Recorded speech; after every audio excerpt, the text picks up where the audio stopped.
दोस्तों, बाल विकास का एक बहुत ही चुनिंदा सा टॉपिक हमने चुना है, जो है समावेशी शिक्षा। जी हाँ, इंक्लूसिव एजुकेशन। इस पर जो निर्देशन और परामर्श जैसे कुछ टॉपिक हैं, उनके संबंध में जो तोड़ू फैक्ट्स हैं वो डिस्कस किए जाएंगे। बहुत ही इंपॉर्टेंट फैक्ट्स हैं और 2 से 3 नंबर आपके पक्के होने वाले हैं। आगे के जो भी 25 से 30 मिनट का ये वीडियो होने वाला है, इसको पूरे ध्यान पूर्वक आप लोग सुनेंगे। तो चलिए दोस्तों, बिना किसी देरी के वीडियो सेशन को स्टार्ट करते हैं। और सबसे पहला रिक्वेस्ट है, लाइक कर देना और चैनल पर नए हो तो सब्सक्राइब कर लेना, बस, अदरवाइज कोई बात नहीं है। तो चलिए दोस्तों, यहां पर हम पहला क्वेश्चन लेते हैं। अब फैक्ट कह लें कि विविध पृष्ठभूमि के वंचित बालकों में से किसे सम्मिलित किया जाता है। देखिए, विविध पृष्ठभूमि के वंचित बालकों में से निर्धन एवं गरीब बच्चे, अनुसूचित जाति के हों, अनुसूचित जनजाति के हों, ये सारे जो बच्चे हैं, इनको जो है वंचित बालकों में सम्मिलित किया जाता है। इनको वंचित बालक हम लोग मानते हैं। कौन? जो निर्धन हो, गरीब हो, अनुसूचित जनजाति, अनुसूचित जाति के हों। अगला क्वेश्चन है, समावेशी शिक्षा के उद्देश्य क्या हैं। क्वेश्चन आ जाता है। देखिए, शिक्षा में लोकतांत्रिक मूल्यों को बढ़ाना, बालकों में नैतिक मूल्य का संचार करना और बालकों को आत्मनिर्भर बनाना, ये इंक्लूसिव एजुकेशन का मेन एम है। ठीक है। सामाजिक दृष्टि से वंचित बालकों के उत्थान के लिए क्या उपाय हो सकते हैं। तो सामाजिक दृष्टि से जो वंचित बालक हैं, उनके उत्थान के लिए निःशुल्क शिक्षण उपलब्ध कराना हो और आवासीय सुविधाएं उपलब्ध करवाना हो, अधिक पाठशालाओं को खोलना हो, तो ये सारी चीजें आप करेंगे तो सामाजिक दृष्टि से जो वंचित बालक हैं उनका उत्थान हो सकता है। ये कुछ उपाय हैं। अगला है, वंचन के मनोवैज्ञानिक प्रभावों में सम्मिलित नहीं है, आर्थिक प्रारूप पर। ठीक है। वंचन के जो मनोवैज्ञानिक प्रभाव है, उसमें आर्थिक प्रारूप ये जो है सम्मिलित नहीं है। ये इतना इंपॉर्टेंट क्वेश्चन नहीं है। फिर है, शिक्षा की सबसे मुख्य जिम्मेदारी क्या है।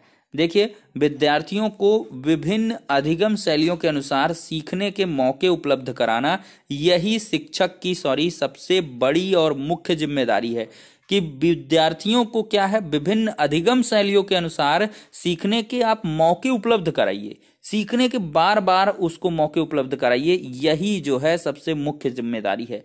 देखिए, विशेष आवश्यकता वाले बच्चों को पढ़ाने के लिए अधिक उपयुक्त व्यूह रचना क्या है। देखिए, सहकारी अधिगम, लर्निंग और पीयर ट्यूटरिंग, ये सहपाठी द्वारा शिक्षण कहा जाता है। ये उपयुक्त व्यूह रचना है। देखिए, निःशक्त बालकों यानी कि चिल्ड्रन विथ डिसेबिलिटीज की शिक्षा के लिए प्रावधान किया जा सकता है मुख्य समावेशी शिक्षा द्वारा। क्या है? इंक्लूसिव एजुकेशन द्वारा। देखिए, कक्षा में विविधता का उत्सव मनाती है कौन? समावेशी शिक्षा। ठीक है। समावेशित विद्यालय योजना के संदर्भ में गलत कथन क्या है कि विशेष आवश्यकता वाले विद्यार्थियों को आत्महीन की भावना का विकास। ये एकदम सा गलत है। उनको आत्मनिर्भर बनाना है, हीनता के भाव को दूर करना है। ये इंपॉर्टेंट क्वेश्चन है, कई बार पूछा गया है। समावेशी शिक्षा मानती है कि हमें बदलना है, व्यवस्था को बच्चे के अनुरूप बदलना है, हमें खुद को बदलना है, बच्चे में नहीं परिवर्तन करना है, अपनी व्यवस्थाएं बदलना है, बच्चों के अनुरूप हमें व्यवस्थाओं को देना है। ठीक है दोस्तों। अगला है, समावेशी शिक्षा मानती है, वही है रिपीटेड क्वेश्चन।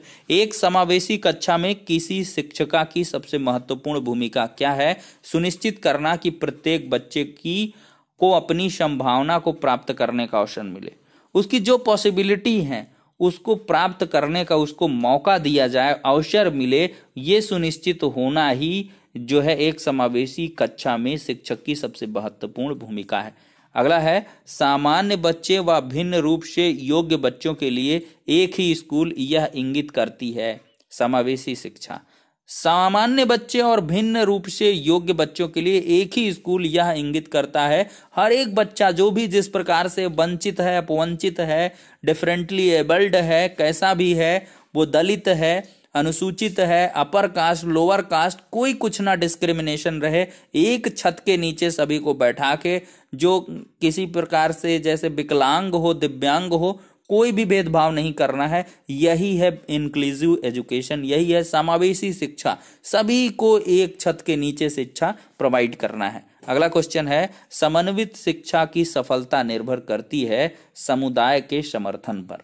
ठीक है दोस्तों, अगला क्वेश्चन लेते हैं, समाज में विभिन्नता है और विद्यालयों को इस विभिन्नता के प्रति संवेदनशील होने के लिए समावेशी शिक्षा की आवश्यकता है। यह है समावेशी शिक्षा के पीछे मूलाधार। ठीक है दोस्तों, अगला है, सामाजिक रूप से वंचित की समस्या नहीं है, सीखने के लिए प्रेरणा का अभाव।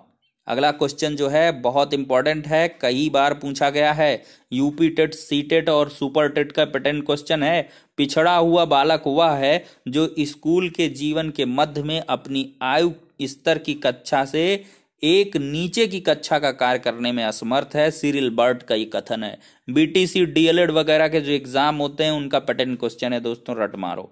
अगला क्वेश्चन है, स्कूल का वातावरण पिछड़ेपन के लिए किस प्रकार दोषपूर्ण परिस्थितियों के निर्माण का कारण बनता है। देखिए, शिक्षकों और विद्यार्थियों के संबंधों में तनाव, स्कूलों में सहगामी क्रियाओं का अभाव और विद्यार्थियों के प्रति शिक्षकों की लापरवाही का प्रदर्शन, यही सब स्कूल का वातावरण पिछड़ेपन के लिए दोषपूर्ण परिस्थितियों का निर्माण करते हैं दोस्तों।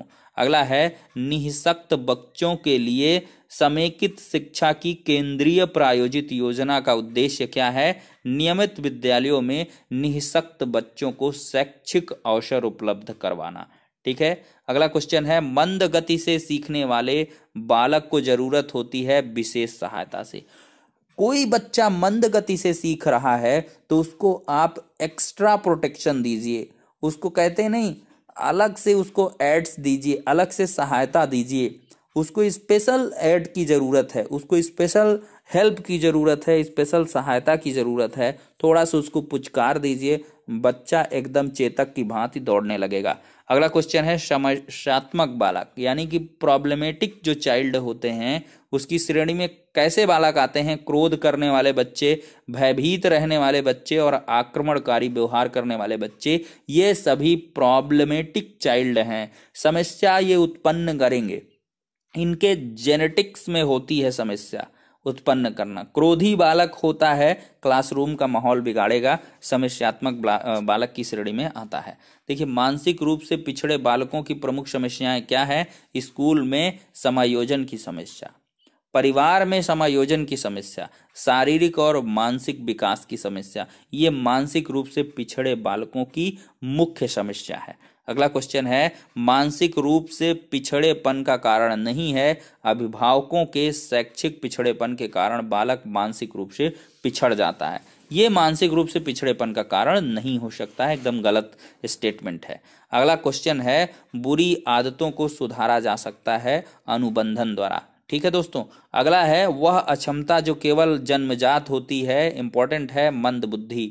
ये जो अक्षमता होती है केवल जन्मजात होती है, मंद बुद्धि कोई बालक जन्मजात ही होता है। ठीक है दोस्तों, अगला है, कक्षा में सामान्य रूप से बर्ताव करना चाहिए और ऑडियो सीडी के जरिए सहायता प्रदान करनी चाहिए कक्षा 5 के न्यून दृष्टि वाले बच्चों को। ठीक है, अगला क्वेश्चन है, वह पुस्तकों को आंखों के निकट लाकर पढ़ता है, वह शिक्षक से अक्षर स्पष्ट ना दिखने की शिकायत करता है, श्यामपट पर लिखे हुए को नोटबुक पर उतार नहीं पाता है। यह व्यवहार है आंशिक दृष्टि दोष युक्त बालक का।